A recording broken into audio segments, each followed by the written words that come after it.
Okay. Oh crap. See that's okay. Oh yeah, there's a lot going on wrong here today. Well, as you can see, my chroma is. One second here. Let's got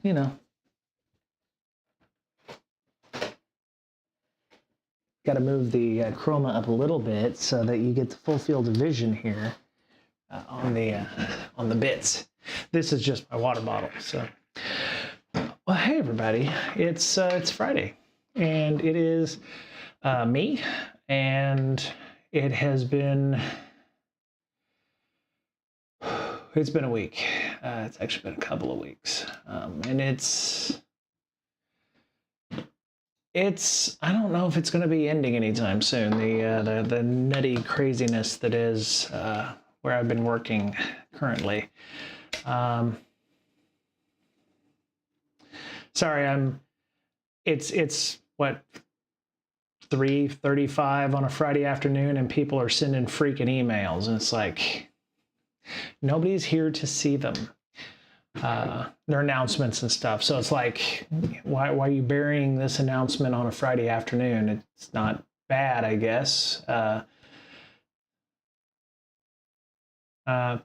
Anyway, sorry about that. I'll have to read that or look at it later. I'm not sure. Yeah. So, yeah, it's just been a week. It's been what, 2 weeks since I went to New York and finally got around to filing my travel claim. That's just how busy or how stressful the last couple of weeks have been. So it's good to have time to spend with all of y'all. I feel like Mr. Rogers saying that. Hello neighbor, hello. Got some news. I have not touched any malware sandboxes in a couple weeks. I really do want to do that stuff, but I am just so burnt right now on anything technical. Yeah, it's just, I know you didn't come here to hear my problems, but it's, I don't know how it is with y'all right now, but the holidays are coming up. There is a push at many a job to get everybody back into the office, and if you're not happy with doing that, then you're either put in the shitty little jobs queue of people to do shitty little jobs. I actually learned about a group or room. It's like the boring room or something. I read that somewhere. I think it was on Reddit, that certain countries where you can work, like Japan or Sweden or something like that, and they will put you in a room to do such mindless work that the idea is eventually you'll quit. And I think that's what we're seeing a lot with the return to office folks. Like Dell made that decision. It was like, well, you can continue working remote, and that's cool. But if you don't want to, get a promotion, then just stay working remote. And people working remote was like, yeah, I'm cool with that. And then Dell was like, oh no, they called our bluff. We're going to have to force everybody back into the office. So then, now everybody who works at Dell is back into the office. And so, yeah, it's just an interesting feel at work about a bunch of things. So, but I've found some interesting news articles and some interesting things that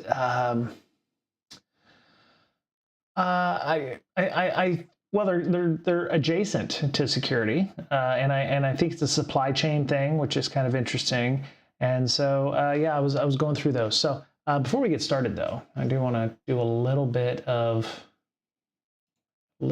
housekeeping. The Sea Light followed us 5 days ago. Thank you for that. N3W_1 followed 7 days ago. I see this. Apparently there was some kind of community challenge. GM used to have a spot for auto workers who didn't get laid off. 10 100s or 10 1000s said in an empty room until retirement. Oh, yeah, I'm now I feel like I need to go find that article. Let me see. Boring rooms, Japan. Yes, here it is. Yes, it was. It was on Reddit. So they said it was today I learned about boredom room, an employee exit management strategy where employees are transferred to another department where they're assigned meaningless work until they become disheartened and resign. This strategy is commonly used in countries that have strong labor laws, such as France or Japan. So yeah, yeah, there's that. I am not surprised by that. They said, somebody actually said this used to be a common thing in Korea as well, including companies like Samsung. People think this is easy, but it's not at all. It's humiliating, dehumanizing, and mentally tormenting. Meaningless work where you sit and browse your phone or read meaningless work isn't where you sit or browse your phone or read. You cannot do anything other than exactly what the company orders you to. Otherwise, they will write you up for policy violations and build legal ground to actually fire you legally. Sometimes it's boredom room. Sometimes you get transferred into a completely unrelated department or work, typically physical or dangerous work conditions without any training. Some companies would even move your desk to a public place, like the middle of a hallway or near the entrance to toilets as an example. Nobody would come talk to you or even recognize you because they're afraid of the same treatment. Lovely, lovely, lovely suggestions there by bureaucracy. Yeah, so this was on Reddit. I knew I had seen it somewhere, but yeah, they talk about, you know, actually I'd be kind of okay with that. Maybe not the toilet thing, but you know, people not coming by your desk and seeing you, you wouldn't get drive-bys. You know, I guess that would be a positive thing. So yeah, as an update, so Jen, one of our people in our Slack, had posted up an article from the Internet Archive. They posted something to blog.archive.org, weird. And this, I don't know where I've seen this blog template before, but I know I've seen it, like it's a WordPress site or something. It looks like very much like a WordPress site. So they mentioned, you know, the DDoS attack. They're back up and running. So if you go to archive.org, you get, they give you a minimalistic deal. What's going on? Okay, so they give you this. They tell you it's temporarily offline. Blog.archive.org. Wayback Machine is running. You've got your, you know, some things are temporarily unavailable. I don't believe you can save. I don't believe you can save things yet. So if you go to, let's see. I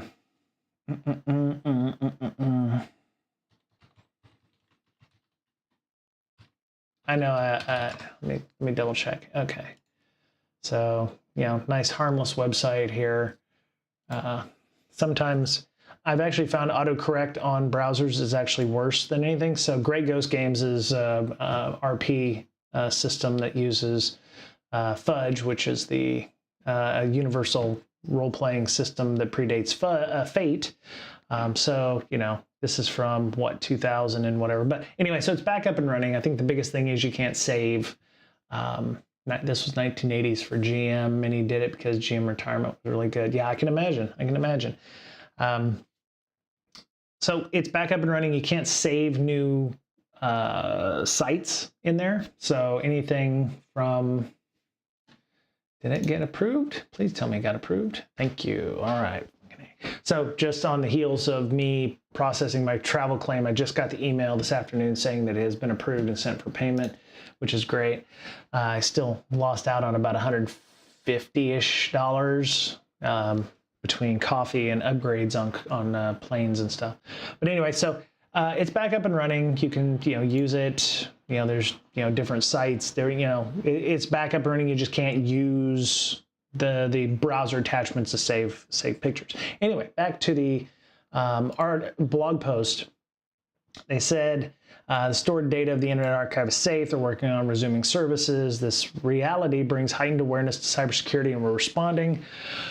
We apologize for the impact of the library services being unavailable. Okay. So crawls have resumed, as well as email, blog, help desk, and social media comms. Teams working around the clock across time zones to bring services back online. That's awesome. Sounds like they either had an incident response plan or they're building one as they go along. Or, you know, they they're using it. It's just now they're figuring out what their IR plan is or isn't, which I think it's great to have an IR plan. Whether or not you actually use it, it's kind of one of those processes or policies you never actually want to use, and you're going to get a lot of lessons learned, right? So, yeah. So they said we're taking a cautious, deliberate approach to rebuild and strengthen our defenses. Our priority is ensuring the Internet Archive comes online stronger and more secure. The one thing that, so Jen, who mentioned Jen Shear on Twitter and elsewhere, had suggested, and I remember this, the Seattle Public Library having issues. I think they were down for months, according to Jen, but it was big enough that it made news. There were several attacks on libraries across like rather large libraries. So, here's the British Library. They had an attack in October 2023. Attack caused substantial damage that is complex and challenging to repair. Sir Raleigh Keaton, the CEO of the British Library. British Library has a CEO. Okay. Published a paper about attack. There's a blog post for that. And of course, Seattle Public Library had been down for, I think, almost months. I think they were still recovering from that. And you can go read the blog post from blog.archive.org here. There you go. And yeah, it's just interesting. So when somebody had mentioned it on our hacking on Reddit, somebody had said, I think I commented on Tuesday, people were outraged by the fact that Internet Archive had been hit. And, my comment was, now people care, right? Because, hospitals, transplants have to be stopped. I mean, you've had attacks where you've had to divert ambulances to different hospitals because their processors lost. And I had mentioned, I was like, are hospitals and elementary schools and kids' data and PHI more important than the Internet Archive? And somebody said, yes, absolutely. And I couldn't figure that out. And I think the big thing, a lot of people are still, there's some, is it cognitive dissonance? It's like, why would we get hacked? It's like, who would hack a library? Because it's there. Right? But anyway, it's interesting that all of these different libraries have been attacked in the last, 9 months. So you have, the British Library, Seattle Public Library, still reeling from the May attack. This is as of August 6th. Waist-high cardboard boxes. They're hoping to restore all services by the end of August. I don't know if they actually did that. I guess maybe it's not newsworthy enough. After the attack, employees across the library system jumped into action, including the director assigned roles to staff and leaders. So you got some IR there. Yeah, so, technology officer for the Seattle Public Library had to reset and reprogram about 1,000 computers, including staff and public computers. New computer system is better equipped to fight off cyber attackers. Cool.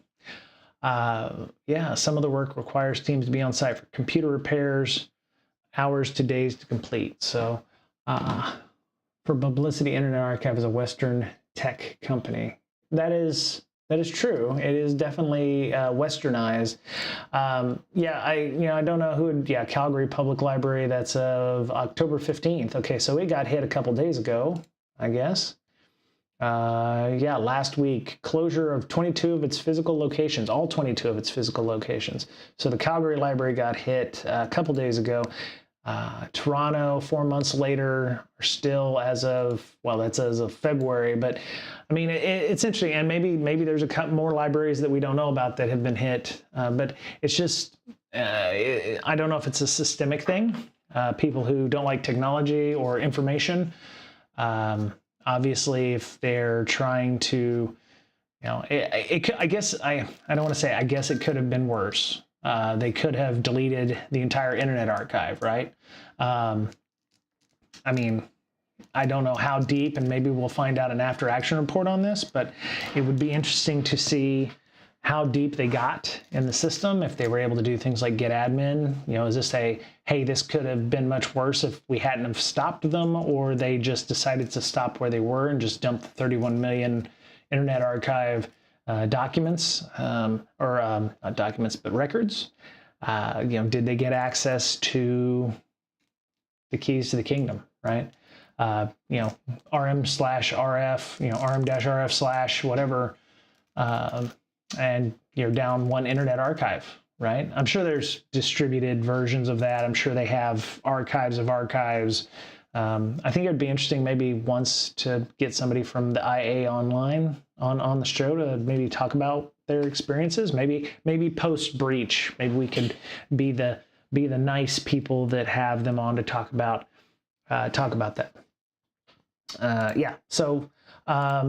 It's just interesting to see these. First we had a spate of hospitals. Elementary schools are constant. Elementary and secondary education is always nice juicy targets. Then you have libraries. Let me see, what else did they say? For latest updates, check the blog or official media accounts. Okay.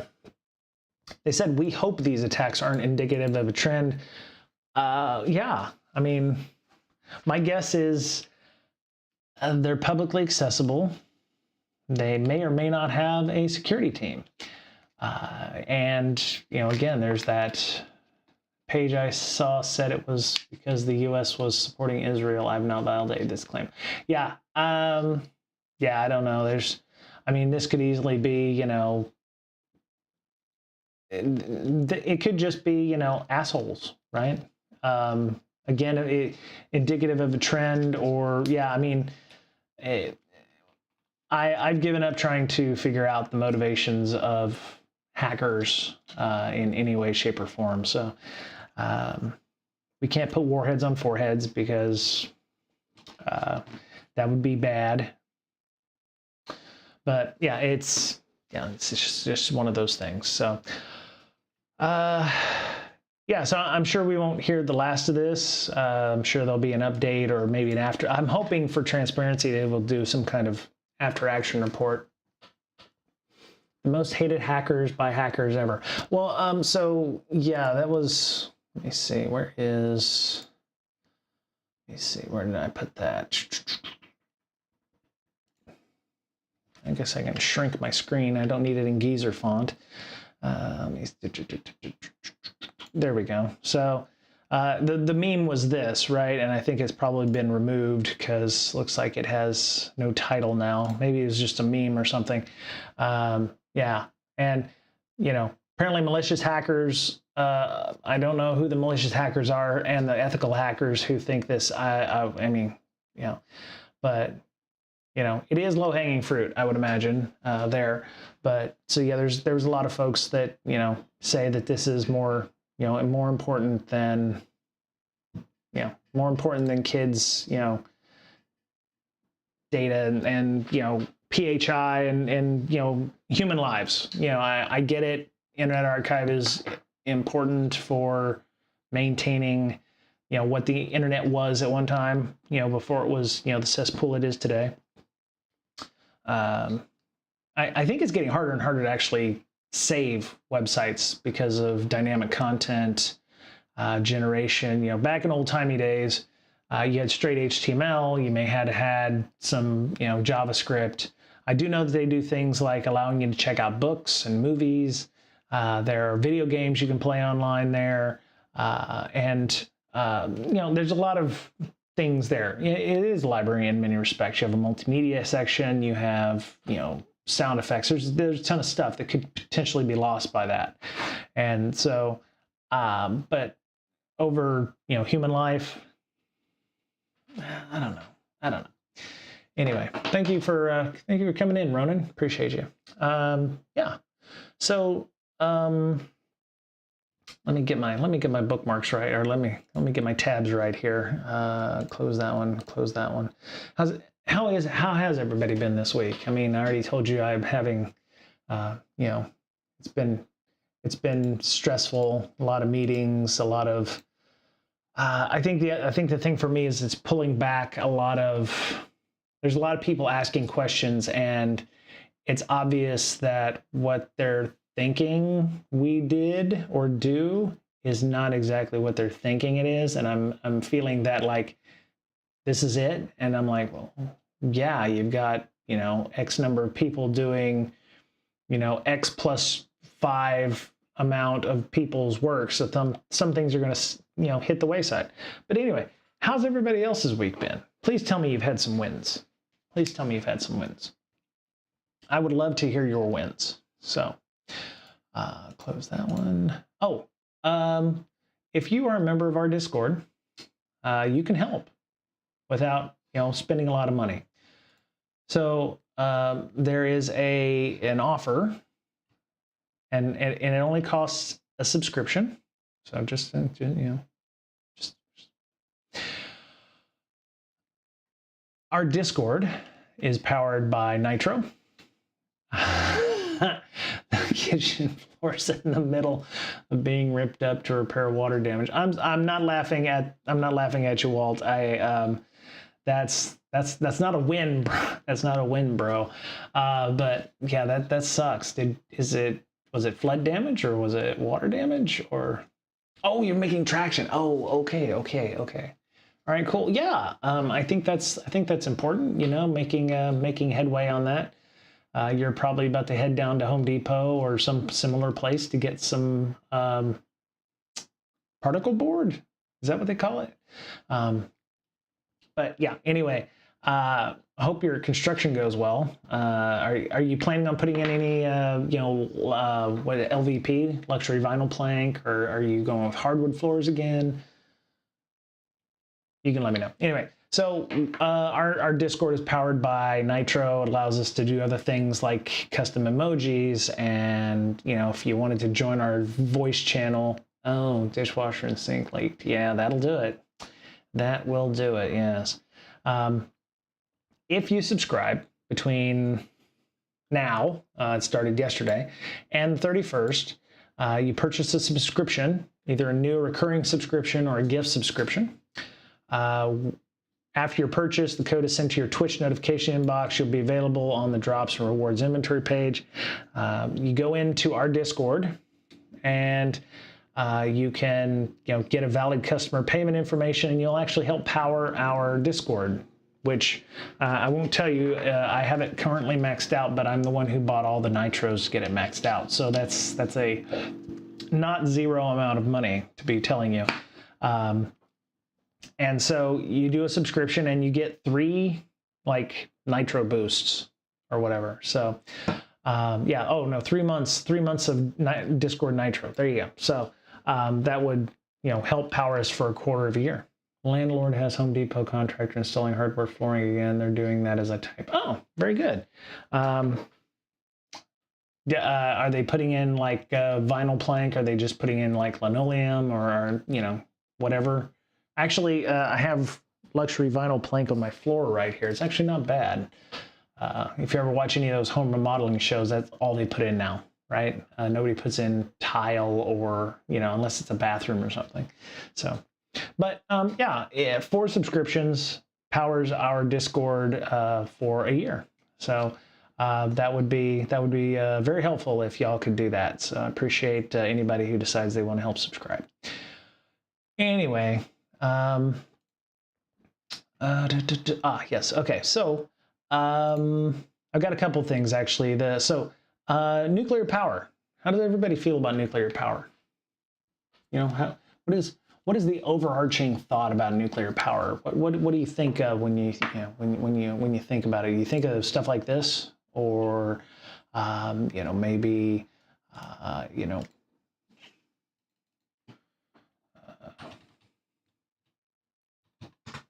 You thinking of something like this, or you know, you thinking of Fukushima? You know, are you thinking, you know, what's your general thoughts on that?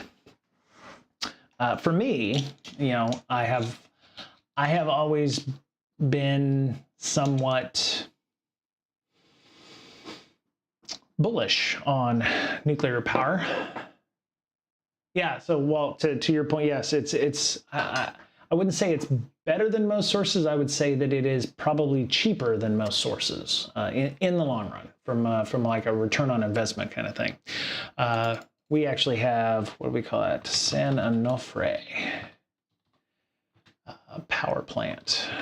And it was a nook-you-ler power plant.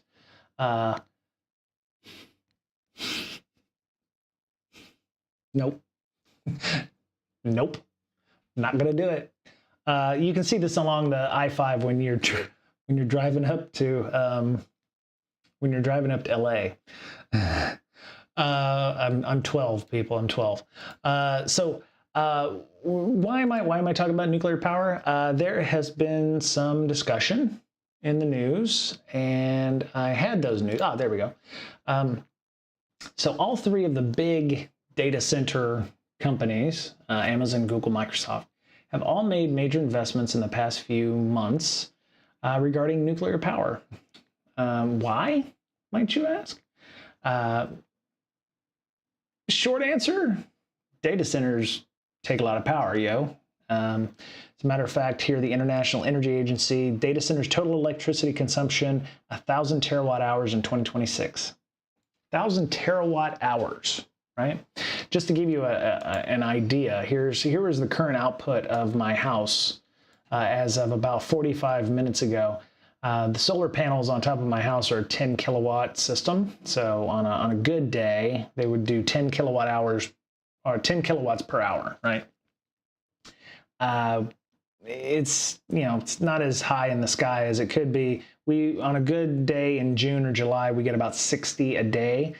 Right now, because of clouds and shit that we have in the sky, we actually have a bit of reduced consumption. And but anyway, so that's just to give you an idea. But they say 1 terawatt hour can power 70,000 homes for a year. So that's quite impressive. And data centers, which Amazon, Google, Microsoft, DigitalOcean, those kinds of folks, level 3, those kinds of places, in aggregate, 1,000 terawatt hours just by themselves. Just one data centers, I would say. They say data centers. I'm assuming all the data centers on the Earth currently, 1,000 terawatt hours, and that's a lot. So obviously, those companies want to save money. They're probably, I'm guessing they're doing the investment because they want to be more environmentally friendly. Also, there may be, my guess is there's also potentially a push to start fining them for using power that is fossil fuels. Basically carbon offsets. Have you tried to do carbon offset for 1,000 terawatt hours of, power? It's going to be a little bit. So in the past couple days, and actually it's Microsoft started it last month, but Amazon, I think, was the one that just came out, the 16th of October. On Wednesday, they announced it was investing in small nuclear reactors, coming just 2 days after a similar announcement by Google, as both tech giants seek new sources of carbon-free electricity to meet surging demand from data centers and artificial intelligence. That's the big thing, right? More data centers, and artificial intelligence apparently is a bit of a power hog, right? So yeah, new tech stuff is great. You're correct, Walt. And there's different configurations. There's so many different kinds. There's molten salt reactors. There's breeder water reactors, which I believe power Navy nuclear subs. Pressurized water reactors. I mean, there's some that are far more safer, including the new Gen 4 stuff, which is designed to not be like a Chernobyl or a Fukushima Daiichi, which, to be fair, if everything worked, I think on Fukushima would have been okay. Probably also the fact that it was so close to the ocean for a tsunami was probably not, was a bit unexpected as well. So last month, I actually, what made me remember this was Three Mile Island, which, to be fair, Three Mile Island did have an accident, a little bit of problem back in the day. They had a partial meltdown, so they've shut down the reactor. But in the last month, Microsoft has actually had plans to restart one of the reactors, which I'm hoping is one of the ones that didn't melt down. Let me see. Yeah, there it is. AI boom. Yeah, 3 Mile Island, new life, supplying power to Microsoft data centers. So yeah, plans to restart the reactor under a 20-year agreement that calls for Microsoft to buy power to supply its data centers with carbon-free technology. So for all intents and purposes, Microsoft is asking them to refire the reactor, and they're just going to pay for them to, I would assume, operate it and to buy the power from them. Whether this is going directly to Microsoft data centers, I don't think so. What I think it's doing is it's making the reactor feed power into the grid so that Microsoft can still take advantage of that, but then do like a buyback kind of thing so that they can, you know, save a little money on that. Yes, Walt. Yeah, I should have been more clear on that. They're refiring the ones that didn't have a problem. Yeah, so Unit 1. So the plan to start Unit 1 as a renaissance as policymakers are looking to bail out a fraying electrical power supply. Because you can only put so many, what do they call it? So many solar panels in so many places. You know, you can only put in so many wind farms. You can only put in so many, well, I don't even know if we do geothermal. I know Iceland is huge with the geothermal plants, but as we have more data centers, and that doesn't include stuff in the U.S., if, you know, I'm sure they'll look at other places that have that kind of stuff. They are, you know, I think what you're going to get here is you're getting a more compact power source in a smaller area. This is, how much are they going to get from this? I don't know how much they're going to be able to output from this. So Constellation will spend $1.6 billion to restore equipment, including turbines, generators, main power transformers, cooling and control systems. How much are they expecting to get from this? Shut down in 2019. Okay, so shut down in 2019. So it's only about 3, 4, 5 years old. Generating capacity 837 megawatts. Okay, so 837 megawatts. Now this is an older configuration, so not as efficient. Big and bulky, but it's there, right? And it's just sitting, doing nothing, waiting for its, you know, radioactivity to go down to where they can remove that stuff in a safe manner. Destroyed number 2 is sealed, and its twin cooling towers remain standing. Its core was shipped years ago to the DOE's Idaho National Laboratory. What's left remains highly radioactive and encased in concrete. So, long story short, Google and Amazon are looking at what they call small modular reactors, which, they're very similar to this. This is a marketing slick from this company, FIDO Nuclear, but it kind of highlights what the size is. This is a 6-foot-tall human. They're very much more compact. You can set them up, and yeah, this one does 300 milliwatts or megawatts of power, which, you know, doesn't seem like a lot, but, you know, they're modular, right? So you can put, you know, several of these in one place. I mean, if this is a 6-foot-tall human, we're assuming that this is what, about 8 to 10 foot wide and about 40 or 50 foot tall. So you're getting more power per square foot. Cubic foot, because it's length, width, height, than you would a solar panel. And so it's just interesting because, you know, I was looking at that and I was like, well, nobody really cared when Bitcoin was doing this. So I actually looked up, let me see, mushroom clouds. Mushroom clouds are bad. San Onofre, 3 Mile Island. Where's the story that I was reading from that? These are the, you know, the stories. This is how it works. Obviously, you know, different sizes of things, but they basically work on the same concept. They heat and cool water through heat transfer. The water is used to turn a turbine. The turbine turns a generator, you make power. That's the overarching goal of this thing. Unlike, you know, windmills and those things, everything turns a turbine, which, you know, anything that isn't a wind turbine, which, to be fair, the wind turns the blades, which turns the turbine, which creates the power from the windmills. Solar is mostly direct, right? Direct current. It's, you know, by, you know, reactions from photons hitting the panels. But like hydroelectric for dams, the water is coming through the turbines. They turn the generator, they make power, they send it to, well, that's Seattle, actually. It's the Space Needle.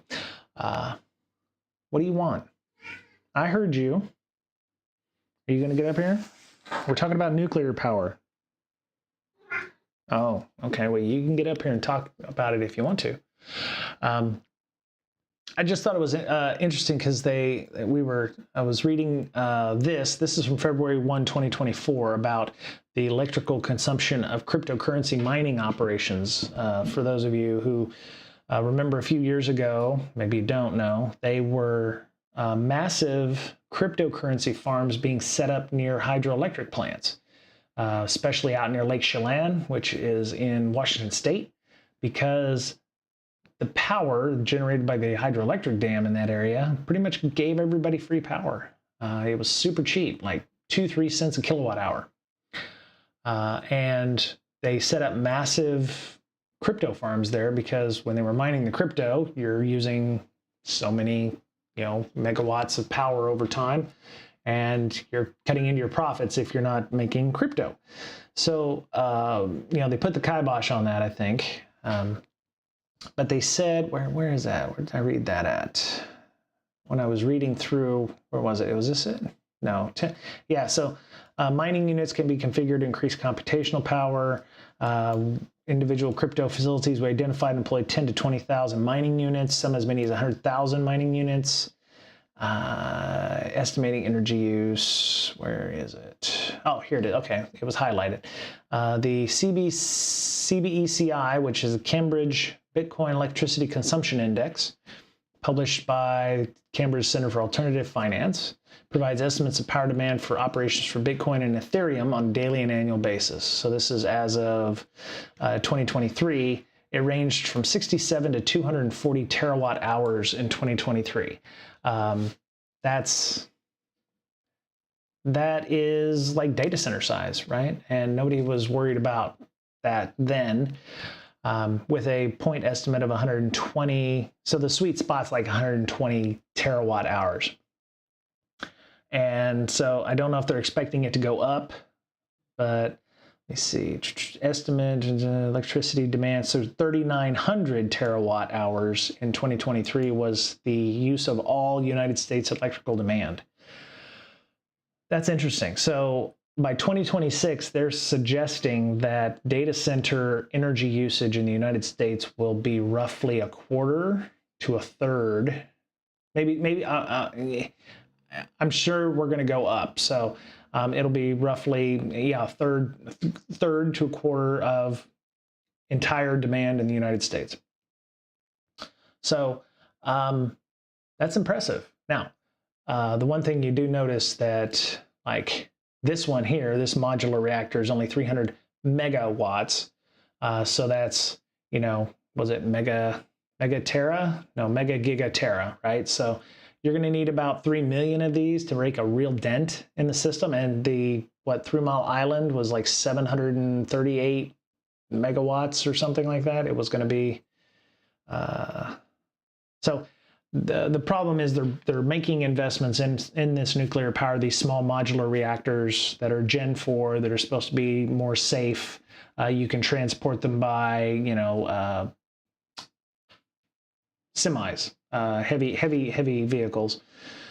Set them up and start generating power. They're going to have a lot of them to make even a dent in what their data center demands are. But I just found it interesting, all of the numbers involved here to go through that.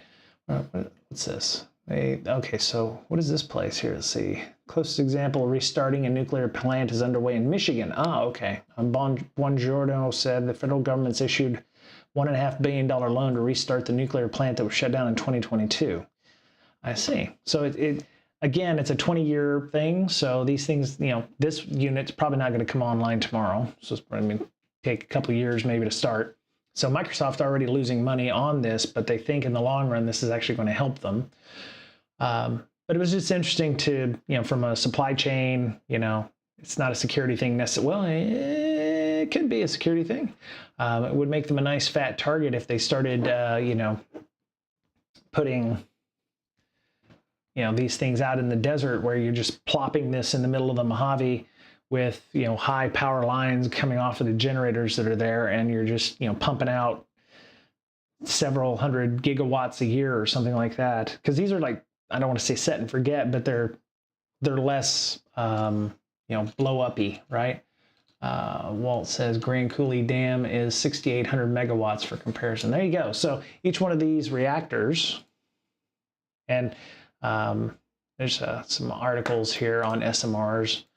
Yeah, but they're not all, we're gonna get blown up, or we're gonna, go to Zen with Gordon Freeman or whoever. But yeah, so I mean, you put this on a flatbed truck, or really long flatbed truck, or maybe you split it up into two. It has a lot of benefits. You could put 20 or 30 of these things out into in a desert, out where near the Salton Sea, like in California. So they say they produce electricity, high temperature steam or hydrogen, and they are also used to desalinate seawater. That's great. So you could absolutely put this out in the Salton Sea to desalinate some of that seawater. This says commissioning expected in the next 2 decades. There are, they said they signed an agreement. I was actually looking at, what was it, Dominion Electricity? Dominion Energy, that's it. I was actually looking at these for stock purchases. Yeah, there you go, NYSE. So yeah, you can see they've had a little bump in the last few days. Nothing huge, but yeah, they made it in the news because of AI boom fuels demand for Dominion Energy stock. So this is the mad stock guy suggestion there, but that is the largest power plant in the United States. Grand Coulee, I can imagine. Yeah. Yeah, I can imagine, nuclear power being very popular in Nevada. You've got large areas where nothing is. If you're really, really worried about, the potential for these things to, become, well, not those mushroom clouds, but to melt down, you would want to put them out where maybe people don't live. That kind of thing. So yeah, they're saying yes. They're quoting the same statistics from the IEA: 1,000 terawatt hours for data centers alone. Machine learning and AI are driving the forces behind explosion because they require massive computational power. So there you go. AI is the equivalent of Bitcoin at this point, in that space. Dominion Energy. There was a couple of other ones that have been mentioned. I think Google is using a third company called CBG, I think. So yeah, I think it makes sense, but it's from a long-term perspective. I think nuclear is never going to go away, and using Gen 4 type reactors to power these things will probably be useful, especially if it can do these claims like desalinate water or what have you. Yeah. So yeah. So that was pretty cool. It was fun to go down this rabbit hole because like I said, it's all about. They're not complicated. You got your control rods down here. The water's heated, it rises. You've got water moving through the tubes here. They turn the turbines or create steam. It turns the turbines, which creates a generator. These won't be like the tokamaks, which we've heard about for fusion, but it is a way to do that. So oh yeah, here you go. So this is about the size of a there you go. You've got the size of the trailer, the small new modular reactors versus. So yeah, I don't think it's the entire casing. It probably looks like it might be 2 things. So there might be, you might see the second half of that if we go back. But yeah, this was your science lesson for today. Yeah, and it won't be something like this where it's going to cost $2 billion to do. I have a feeling the days of these big ass ones are gone. I mean, yeah, they did say they were going to spend $1.6 billion to restore, unit 1 here, but it's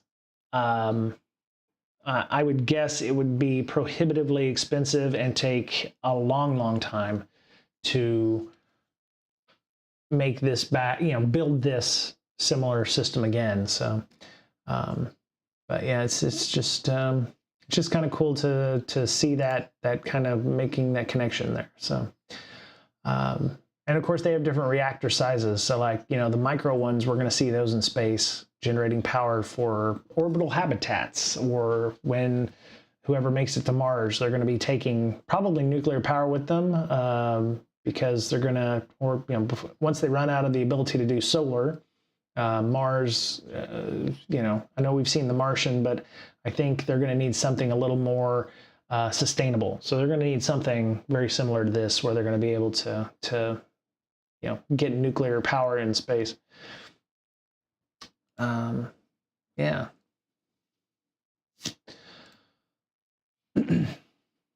I just think it's, at some point these are going to be modular enough that we're going to have them in like cars or some shit. I'm imagining, not having a battery, you would just have a small, micro reactor that will do a, 20 or 30 kilowatts, charge a battery, but, give you the ability to, move. The moving water will actually move electrons or something like that. So, 3 Mile Island, AI boom, yes. IAEA, yeah.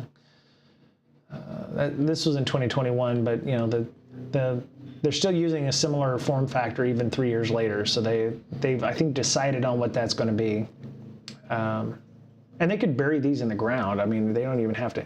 I'm imagining them standing, tall in a Nevada desert, but you could very easily bury these and make them so that the only part you see is like the pedestal it sits on. So that would harden them against potential weather or missile strikes, or anything, potential terrorist plots or what have you.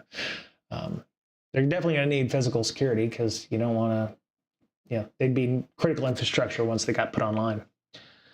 Let me see. Oh yeah, they were talking about this too. Let me see. Was there any? Why did I have this up here? Scalability, co-location, multiple carriers. Why did I have this?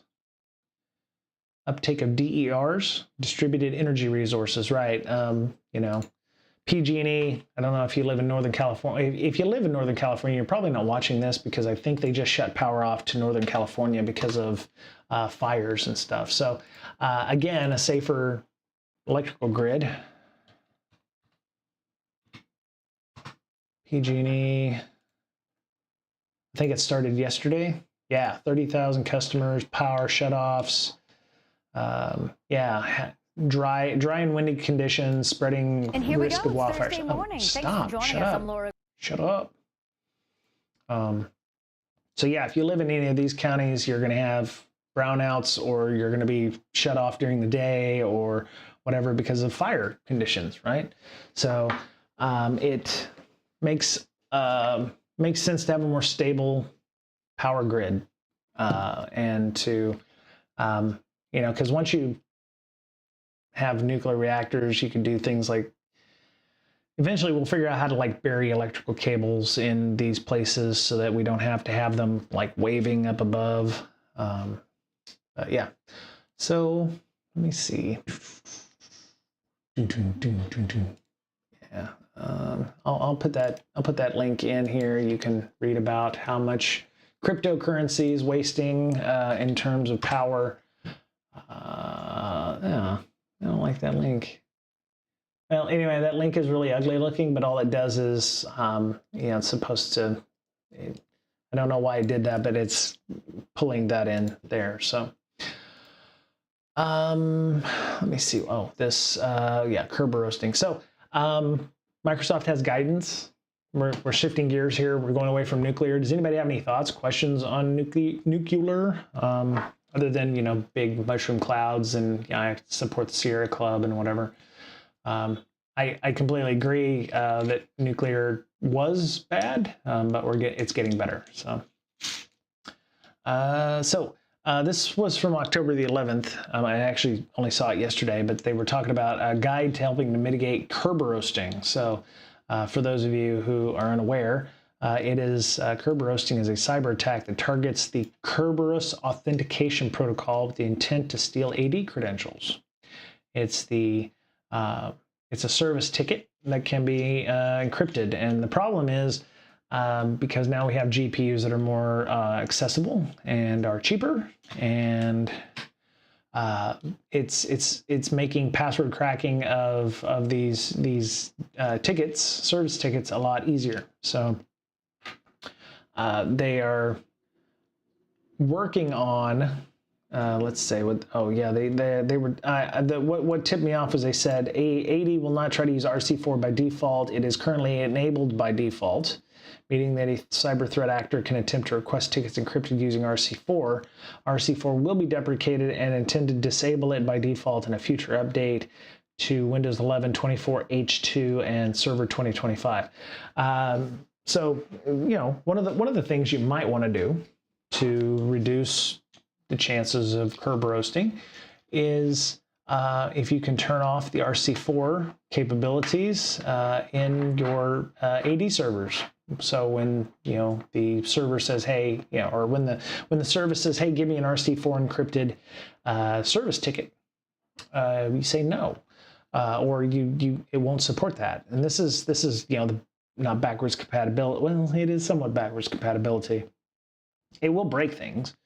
Potentially, so you want to take a look when you're implementing or when you're trying to turn off RC4. Let me see, RC4, turn off curb roasting. Yeah, there you go. So, yeah, so here's how you can turn that off. If you haven't done so already, it might be a nice way of securing your environment.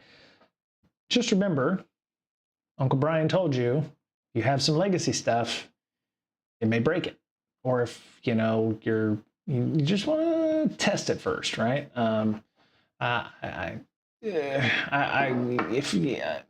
know it's going to be hard to test that, but so opening group policy management, navigate to policy objects, policies applied to all computers and all the domains, right click on the policy and choose edit. Navigate to policies, Windows settings, local policy security options, and then configure encryption types allowed for Kerberos, and then you can deactivate the following entries by checking them, confirming OK. I wonder if I can see that in my own system here. Let me see. I'm going to go to gpmc.msc.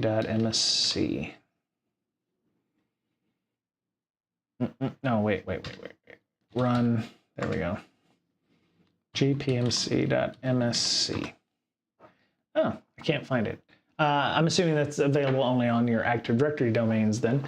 I'm almost certain that if you're using Azure, you're hopefully able to turn that off, or they've disabled it for you, or you have the option to turn that off. They have a nice little graphic here showing you that. You can turn off DES, CBC, MD5, and the CRC stuff, and anything RC4. They have a section here called Future Encryption Types. That's interesting. It's getting to the point almost where you would want to turn off the SHA-1 stuff too. I don't know what options that leaves you. It may only leave you with the SHA-1 options, so I don't know that. What is this? Disabling, yes, was successful. However, when attempting to do the same on servers, problems arose with SQL and other authentication methods. See, so yeah, if you're using SQL Server, if you're using anything like that, you have to revert your changes. You may run into issues for that. So you want to again test and see what you've got in your environment. And again, as I have found recently, there may be a good reason to not fix an issue, right? There may be, something that, has come up as like, we need to fix this issue, and it's like, okay, what's the level of effort, right? Is it worth the time and effort to address that issue? It's depending on the severity, depending on the impact, does your system, if you're if this is something that can only affect individual users and it has to be done one at a time, and there's other, this all goes back to CVSS scores and threat modeling and stuff, and it's like the impact is high for individual people, but that doesn't necessarily mean that it is a high issue. And again, that's dependent on, do you care about every individual customer, or do you just care about the customers as a whole?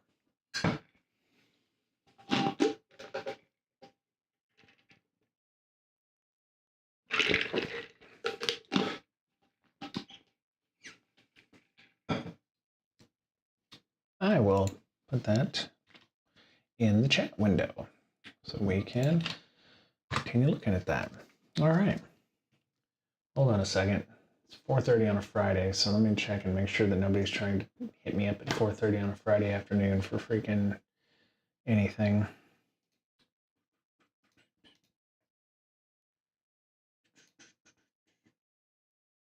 Dude, go home. It is 4:30. Stop sending emails. So yeah, the contoso.com. Okay, anyway. So yeah, Microsoft talks about, they're going to deprecate that, which means if you don't turn it off and learn what it takes to turn that off, the RC4 stuff at least, or to deprecate your stuff, Microsoft's going to do it for you. So yeah, I don't know when 24H2 is going to come out. Wait a minute, am I on 24H2? I know I got an update. I think 24H2. Yeah, 24H2 came out October the 11th. Interesting. So yeah. Interesting. So it may have already been disabled on Windows 11. So I'm I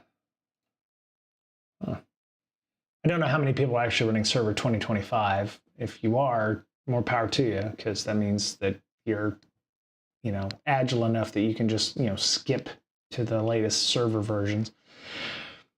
Yeah, it's low tech, high impact, open source tools used to query potential target accounts. I think Kurt was a Bloodhound.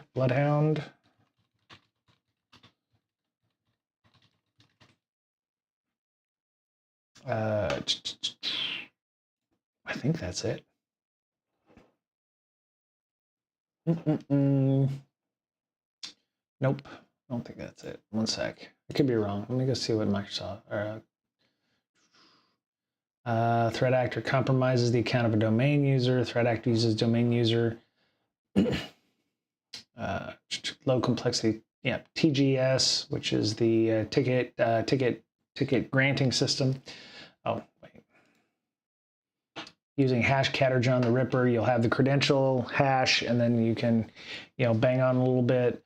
But yeah, it exploits architecture flaws. There's a lot of stuff here. Yeah, they're gonna using a tool like Bloodhound to identify privileged service accounts within AD. You'll store those in a database, and then you can do whatever it is you need to do offline. So, but yeah, there's tooling for that, and I find this the most interesting. Detecting Kerberoasting. You have to, you can either use Defender, because it sounds like, or 2410. So external ID 2410. Suspected SPN exposure. Okay, that's pretty good. So you can, put these IDs in your logs, monitors to look for potential issues. And yeah, that's a good one. That's a good link. All right, let's pop that up. I didn't know Server 2025 was out yet. That's what looked interesting to me. Let me see. Server. I thought it was Server 2019 was the latest, or 2022 was the latest, but no, there you go. They said Server 2025, January 26th. It has hot patching for everyone. Oh, cool. Hot patching. Next generation Active Directory and SMB. We're still using SMB in 2024. Today we're also releasing server inside build. So I think it is available. So if you, you know, are interested in server 2025, this is not an ad for that. This is not an ad for that.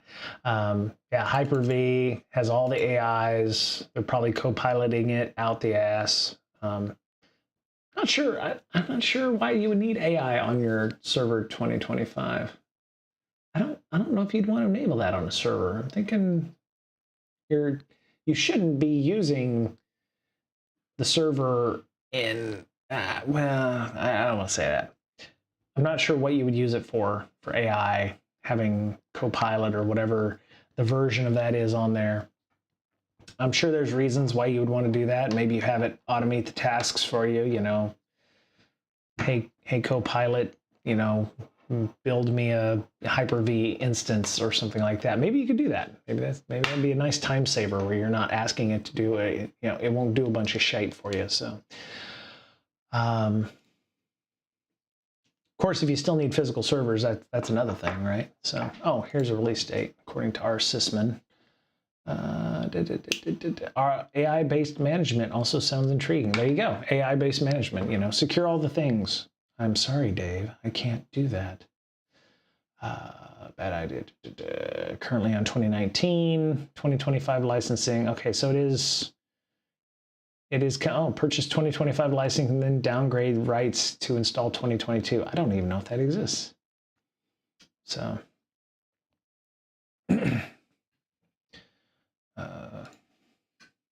Sorry, I'm going down some rabbit holes. So, security changes in 2025, such as an Active Directory file servers SMB. You can follow along with Jeff Woolsey. Apparently, he knows a little bit about that. AI equals dollars, so AI and everything. Yeah, I think there's a lot of organizations that are saying AI all the things. I'm seeing some of that at my own place. I don't think they know what they're doing with it yet, and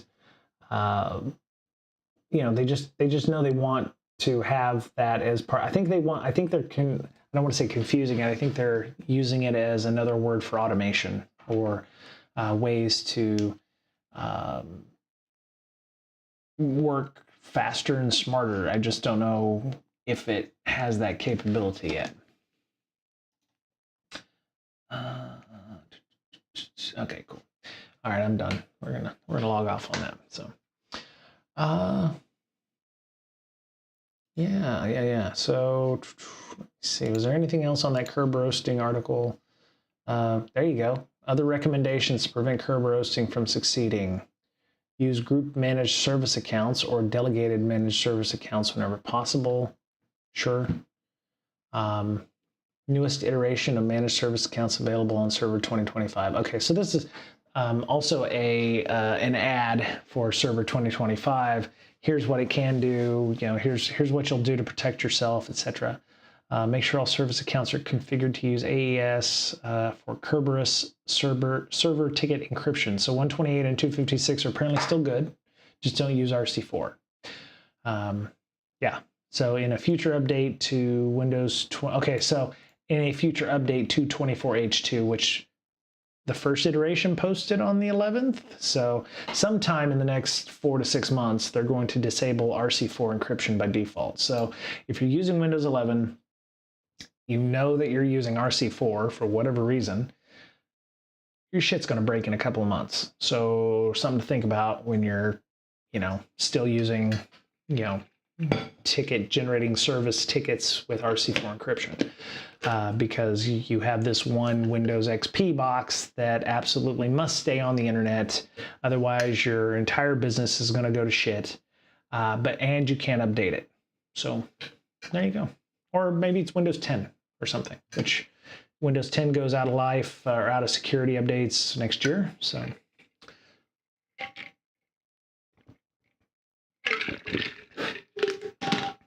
That was probably very sexy sounding. Big gulp. So yeah, and then they have a whole directory hardening series there if you're interested in doing some extra work in your off hours trying to secure Active Directory in your own environment. So I saw this, so part 2, I think I talked about this back in early September. There was a series of blog posts from Huntress, which is a threat intelligence company, about lol bins or lol bass hiding in specific legitimate libraries, making them look like, you know, they are what they say they are. So let me turn this up into geezer font here. Another means for creating user accounts, net.exe, user, local group, and ads. So net.exe is important. But anyway, so this is part 1, which I added back then, but I'll add it again for shiggles here. Boink. And part 2 just posted yesterday.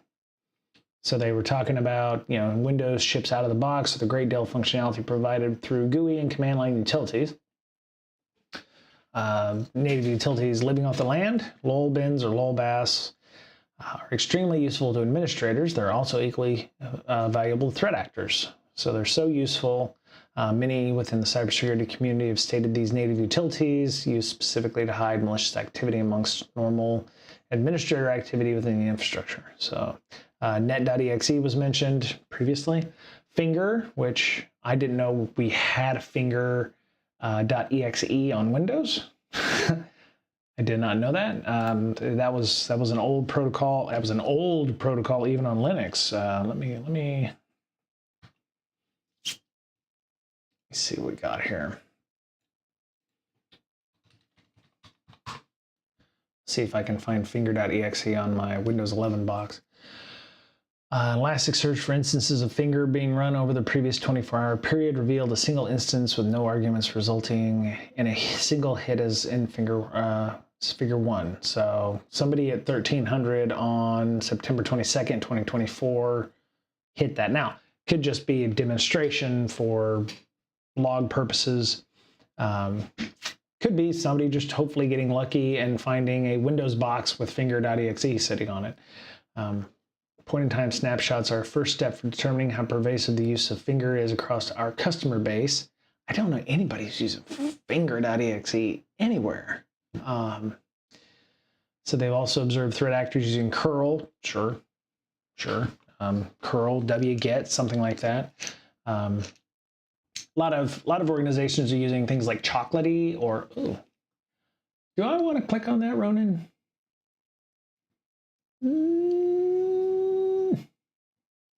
I want to click on that. Let's see what the previous evolution of Windows authentication. Okay.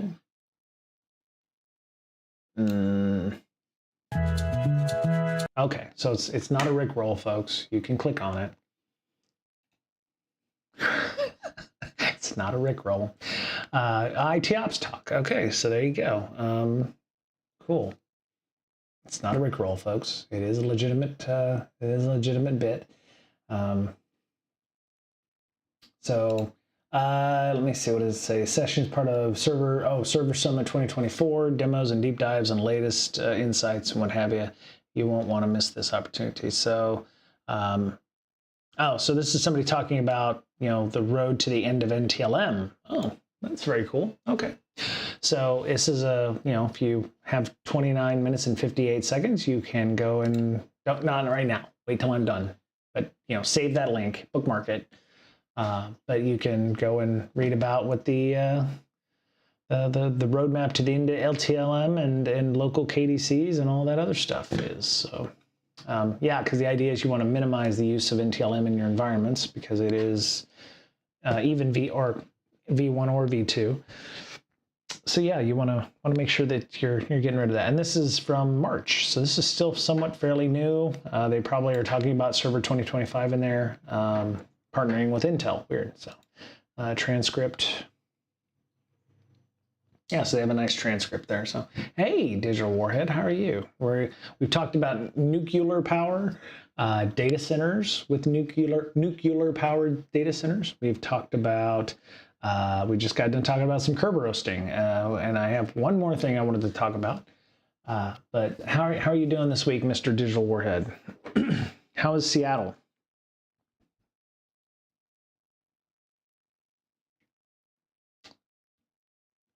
Let me see. Close that. Close that. Keep that. That's off. Dominion Energy, right? There was another one. There was another one that Google signed up with. I think they're not publicly traded, but they're building a fourth Gen 4 reactor as well.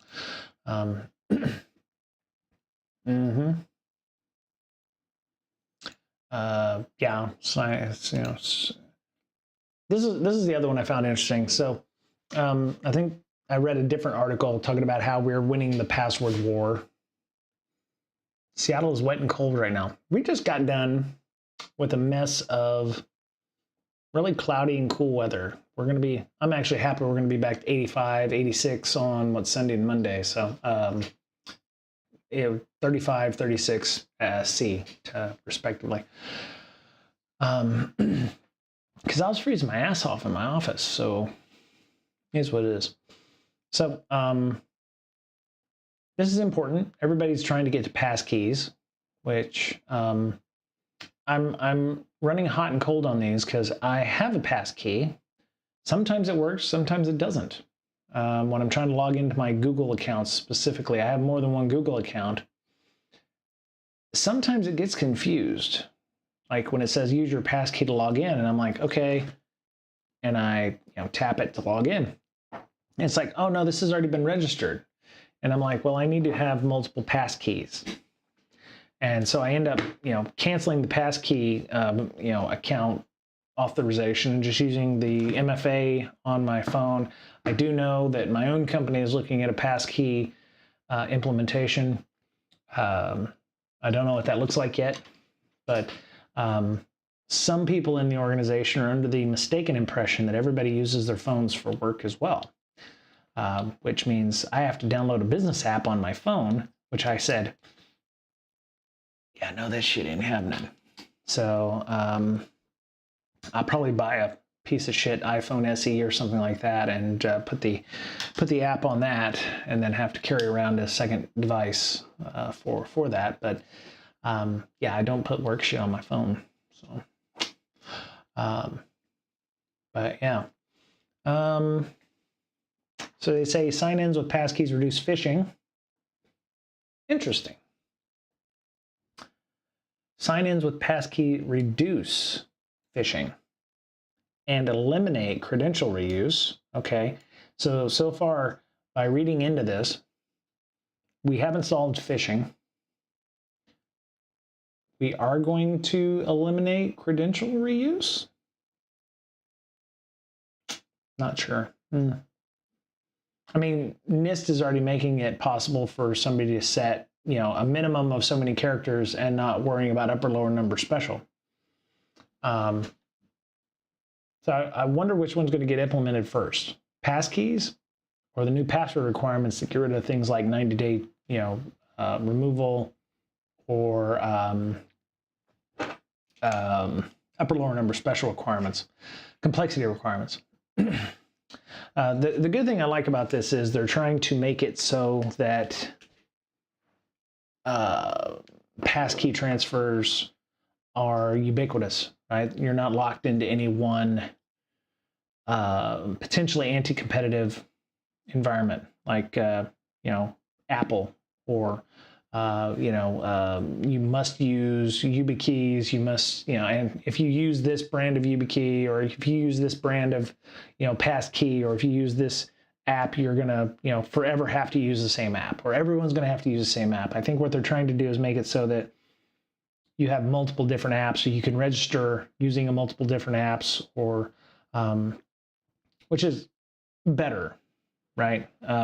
Decentralizing that, not making it so that it's a single, one app to rule them all kind of thing. But yeah, so passkeys fundamentally shift the way we sign in on our online accounts for the better, and seeing Amazon roll out passkeys is evident. Oh, Amazon's doing that too, huh? Secret commitment to who said this? 1Password, Apple, Bitwarden, Dashlane, NPass, Google, Microsoft, NordPass, Okta, Samsung, and SK Telecom. Okay. So Amazon is pushing out a passkey for what? I don't quite understand. They defined a standard format for transferring credentials in a credential manager, including passwords, passkeys, and more to another provider in a manner that ensures transfer is not made in the clearance secure by default.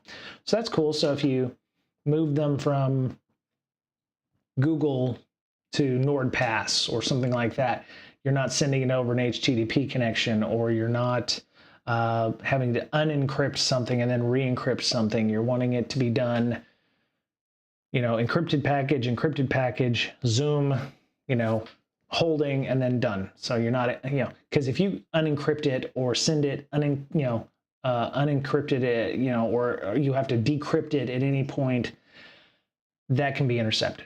That will be intercepted. Somebody will intercept that at some point in either in, you know, you can get as deep as you want. You can get it on the CPU, or you can get it in between, you know, your TLS connections or what have you. So very, very interesting. And a lot of that is, you know, very similar. I don't want to oversell it like that, but it feels like there needs to be a unified way of doing, like a JSON blob or something that everybody understands, one file format, so that you can move things across without going, you know, oh, my you know, Dashlane only speaks French and my Bitwarden only speaks, you know, Portuguese, and I can't move things from Dashlane to Bitwarden or the 1Password over here. You know, I think the only problem we're still going to see with passkeys is shared accounts, because social media, you know, for companies, still is a nightmare to set up MFA on those things. You know, you have to, you know, especially if you're trying to set up MFA for security purposes, which, you know, if you know, some company loses access to their social media account, you're stuck with one team using a password, and everyone has to know that password, and everybody has to store it securely, or, you know, Armageddon happens, right?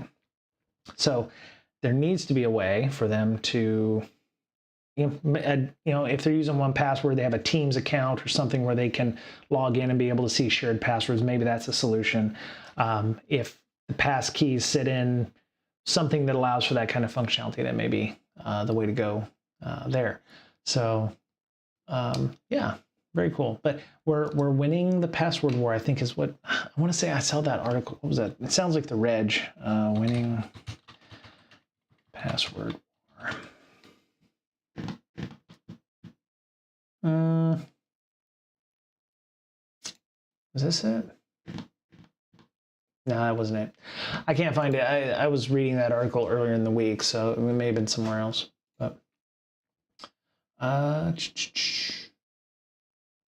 yeah, this is, you know, they have a good blog write-up, so they have a bunch of different things you can see where, not to go back to Huntress, but yeah, the law bin stuff is excellent. If you have a chance to read through the blog posts on this, you really get an idea of where you can see where command line utilities are often far more powerful than the UI versions of those things. And you can do so much more with them, like, you know, cert-util. Now you're able to pull, you know, URLs and 750 individual PowerShell command lines extracted from event ID 600 records. For the incident, the command line described above was unique and markedly stood out against the backdrop of regular, consistent command lines.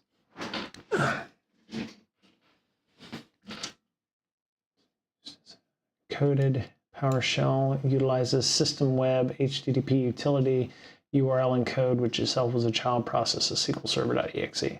So yeah, I mean, I guess this comes down to permissions and who has access to what. I can't imagine. I don't know how Windows command line works, but I would not allow just any user to be able to run SQL Server.exe or cert-util or something like that. There should be a way to restrict those. Oh, this was a smaller blog post.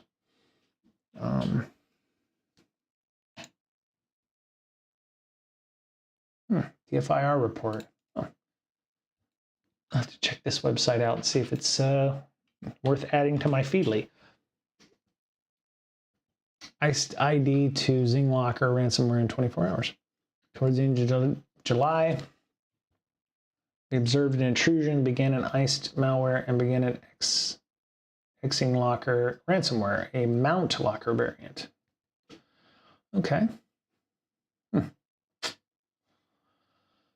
Oh.